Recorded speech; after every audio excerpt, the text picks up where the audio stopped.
Mark 5. They came to the other side of the sea, to the country of the Gerasenes. And when Jesus had stepped out of the boat, immediately there met him out of the tombs a man with an unclean spirit.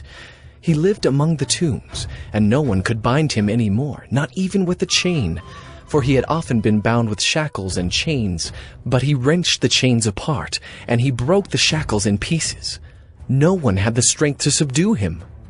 Night and day among the tombs and on the mountains he was always crying out and cutting himself with stones. And when he saw Jesus from afar, he ran and fell down before him, and crying out with a loud voice, he said, "What have you to do with me, Jesus, Son of the Most High God? I adjure you by God, do not torment me!" For he was saying to him, "Come out of the man, you unclean spirit." And Jesus asked him, "What is your name?" He replied, "My name is Legion, for we are many." And he begged him earnestly not to send them out of the country. Now a great herd of pigs was feeding there on the hillside, and they begged him, saying, "Send us to the pigs! Let us enter them!" So he gave them permission.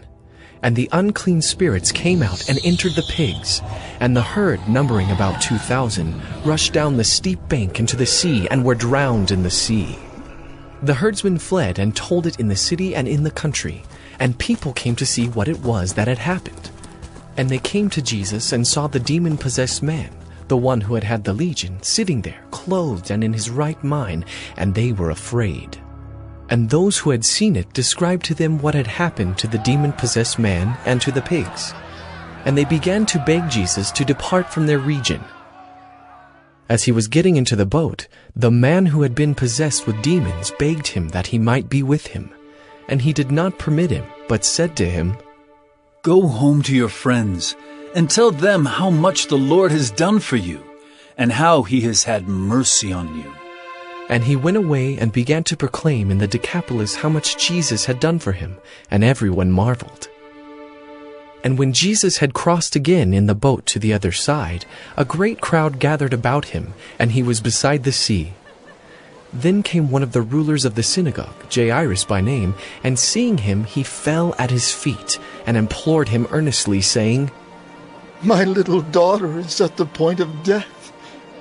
Come and lay your hands on her, so that she may be made well and live." And he went with him, and a great crowd followed him and thronged about him. And there was a woman who had had a discharge of blood for 12 years, and who had suffered much under many physicians, and had spent all that she had, and was no better, but rather grew worse. She had heard the reports about Jesus, and came up behind him in the crowd, and touched his garment. For she said, "If I touch even his garments, I will be made well." And immediately the flow of blood dried up, and she felt in her body that she was healed of her disease. And Jesus, perceiving in himself that power had gone out from him, immediately turned about in the crowd and said, "Who touched my garments?" And his disciples said to him, "You see the crowd pressing around you, and yet you say, 'Who touched me?'" And he looked around to see who had done it. But the woman, knowing what had happened to her, came in fear and trembling, and fell down before him, and told him the whole truth.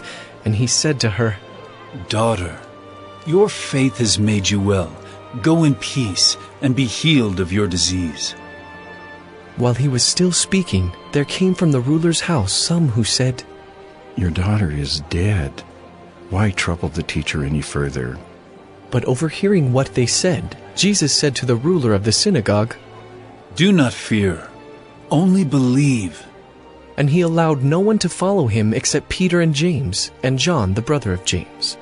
They came to the house of the ruler of the synagogue, and Jesus saw a commotion, people weeping and wailing loudly. And when he had entered, he said to them, "Why are you making a commotion and weeping? The child is not dead, but sleeping." And they laughed at him. But he put them all outside, and took the child's father and mother and those who were with him, and went in where the child was. Taking her by the hand, he said to her, Talitha Kumi, which means, little girl, I say to you, arise. And immediately the girl got up and began walking, for she was 12 years of age. And they were immediately overcome with amazement. And he strictly charged them that no one should know this, and told them to give her something to eat.